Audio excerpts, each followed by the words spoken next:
یہ تیرے پیر کی ناجائز اولاد ہے. اٹھاؤ, پروفیسر سلیم چشتی نے PhD کی ہے, وہ لکھ رہے ہیں اس بات. تیرے پیر کا ناجائز بچہ ہے. ہاتھ کانپنے لگے بادشاہ کے, کہنے لگے یا اللہ کبھی تو قیامت برپا کر دے تو معاملہ ٹھیک ہو جائے, میں تیری زبان کھینچ دوں گا تیری گردن. تو نے بات کیسے کی؟ کہنے لگی میں نے کہا تھا نا تیرے اندر حوصلہ نہیں, میری عزت تار تار ہو گئی اور تو پیر بچا رہا ہے. اللہ اکبر. سلطان شمس الدین تمش آسمان کی طرف دیکھ کے کہنے لگے مولا مجھ مجرم کو جس کی برکت سے اٹھا کے تو نے مسجد میں پہنچایا, آج مجھے تو نے کس امتحان میں ڈال دیا؟ یہ کیا رنگ تو نے زندگی کا بنایا ہے؟ کہنے لگی بلا اسے, اڑاب گردن. اللہ اکبر. خواجہ قطب الدین بختیار کاکی, ذرا اس جگہ پہ اپنے آپ کو کھڑا کر کے دیکھ میرے دوست. جو شخص دلی کے بازار میں نکلے تو دکانیں بند ہو جائیں, عورتیں گھروں میں گھس جائیں, جس کے نام پر چرچے ہوں دین کے, وہ شخص لاٹھی ٹکاتا ٹکاتا اس منانے آسان ہے, ڈھول ڈمکے کر کے گھروں کو جانا آسان ہے, پر ذرا ان کی راہوں کا مسافر طبعاً انہوں نے انداز کیا اختیار کیا. حضرت خواجہ قطب الدین بختیار کاکی خبر پھیل گئی. اتنی شہرت پاکیزگی کی نہیں ہوئی تھی جتنی اس جرم کی ہوئی. لاٹھی ٹکاتے ٹکاتے جب پہنچے نا بادشاہ کے دربار میں, بادشاہ اٹھنے لگا, قاضی اٹھنے لگا, لوگ اٹھنے لگے, تو قطب الدین بختیار کاکی کی آنکھوں میں آنسو آئے. مانے لگے بیٹو بیٹھ جاؤ, آج میں پیر بن کے نہیں آیا, میں مجرم بن کے آیا. اور کہا میرے مالک کا انصاف بھی دیکھو, دلی کا پیر آج دلی کی عدالت میں اپنے نا کردہ جرم کی صفائی دینے آیا. بڑی لاٹھی پہ ٹیک لگائی. دلی کی گلیاں بھی روتی ہیں کہ یہ کیا رنگ ہے, اللہ یہ تیرا کیا رنگ ہے, یہ تو میں گڈی تے ہاتھ ڈور سجن دے, او جنج رکھے اونج رہنے, واجب نہیں جے وچ شریعت, مندا خسم نو کہنا اے تن میرا کنگی ہوئے. میں زلف سجن دی واواں, اوش میرے دی جتی بن جائے, میں یار دی قدمی آواں, مارو مارو من مار مکاؤ, کوئی یوزر نہ پیش لے آواں, جو سونا ہی میرے دکھ وچ راضی, جو سونا ہی میرے دکھ وچ راضی, تے میں سکھ نو چلے ڈاواں, یار فریدا بس پہلی رو رو حال سناواں. ٹیک لگائی ہے, بی بی بول دے گواہی. کہنے لگے بی بی رب جانتا ہے, رب کا رسول جانتا ہے, پر میں تجھے نہیں جانتا, تو کون ہے؟ کہنے لگی اچھا لوگوں کو بھیج کے تہجد کے بہانے پچھلے دروازے مجھے اندر بلانا, رب تیرا بھول جانا. اور رونے لگی, پھر مکر کرنے لگی. مجھے بتائیے ایسا کوئی مقدمہ ہو تو لوگ کیا کہتے ہیں؟ یکدم حالات بدلتے ہیں کہ نہیں بدلتے؟ دلی کا ماحول ہی بدل گیا, سارا سارا رنگ ہی بدل گیا. عورت تو ہندو تھی, اس نے تو جھوٹ موٹ کے کہیں نہ بھی پڑھ رکھے. اللہ اکبر.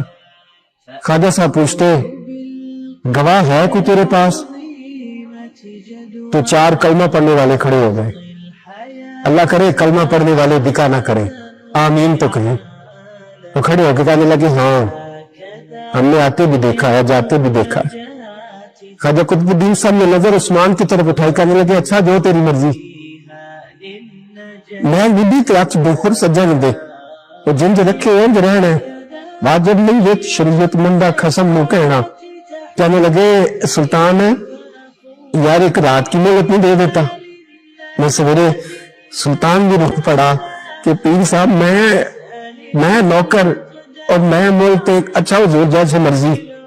باہر نکلے, خادم کہنے لگا حضور سواری پہ بیٹھ جائے. مانے لگے نہیں یار آج پیدل جانا ہے. اس دلی کے چوکوں نے مجھے بڑی سلامیاں دی ہے, ذرا میں دیکھوں تو صحیح دلی کے بازار میری رسوائی پہ کیا کہتے ہیں. مجھے ذرا یہ پتھر بھی کھانے دے, ان کا ذائقہ بھی. پیدل گئے, دنیا سو گئی. تو دلی کے بادشاہ نے اجمیر کی طرف منہ کیا. خواجہ معین الدین حیات تھے. بے خبر ہو دو غلاموں سے وہ آقا کیا ہے, بے خبر ہو دو غلاموں سے وہ منہ کیا. کہنے لگے معین الدین میں کوئی لوارس تو نہیں لا, میں کوئی لوارس ہوں کہ یہاں جو میرے ساتھ مرضی ہو جائے. تیری مجبوریاں درست, مگر تیرا وعدہ تھا ساتھ دینے کا, وقت آیا ہے. میں کوئی لوارس نہیں کہ اب تو اجمیر میں بیٹھا رہے اور میں دکھ سارا کے لیے برداشت کروں.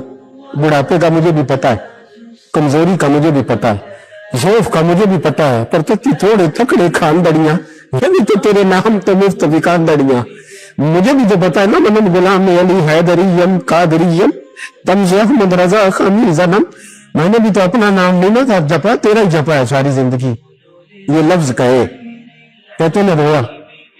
آنکھ لگی تو حضرت خواجہ معین الدین صاحب خواب میں ملے، کہنے لگے قطب الدین میرا انتظار کرنا، میں پہنچ رہا ہوں. میرا انتظار کرنا، میرا انتظار کیا کہا میاں صاحب نے؟ کہتے ہیں مالی دا کم پانی دینا، پھل کچے ہونیاں پکے، اے پیر مرید دے سر تے ہی رہندا ہے، جھوٹے ہونیاں سچے. میں آیا، فکر نہ کرنا. حضرت سویرے اٹھے، پھر گئے عدالت، پھر کہا نہ بھائی پروٹوکول، مجرموں کا پروٹوکول نہیں ہوتا، میں اکیلا جاؤں گا. جس کے آگے پیچھے نعرے ہوتے تنے تنہا، 2-4 منٹ زیادہ لے لوں، آ جا حضرات. کہتے میں پہنچا عدالت اور جا کے جب کہا نا کہ ہاں جی حضور بتائیے، گواہ بھی خلاف ہے، مقدم بولے، تو کہنے لگے مجھے میرے شیخ نے حکم دیا ہے کہ میرا انتظار کرنا.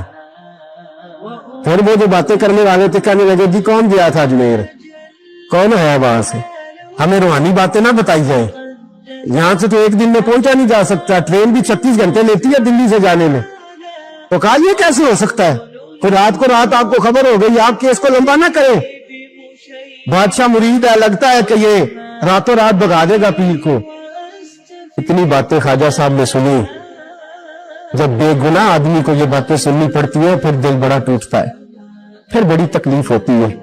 حضرت کہنے لگے یارو تمہاری مرضی. شمس الدین تمش کی آواز گونجی، فرمایا جیسے انہوں نے کہا ویسے کیا جائے گا.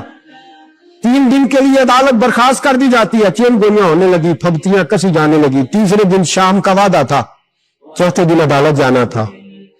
قطب الدین بختیار کاکی کے پاس لوگ آ کے افسوس کرتے تو آپ بولتے نہیں، یہاں تو لوگ صفائیاں دیتے بولتے نہیں. فرماتے یار میں گڈی تے ہاتھ بخور سجن دے تو جینج رکھے، میں اون جی رہنا ہے جیسے اس کی مرضی ویسے. جہاں گڈیاں آپ پہ اڈیاں ہو نہ چڑھن چاہیے، وہی گڈیاں اچیاں اڈیاں جہاں سائیاں آپ چڑھائیاں. فرمایا ٹھیک ہے جیسے وہ رکھے میں راضی ہوں. اللہ اکبر.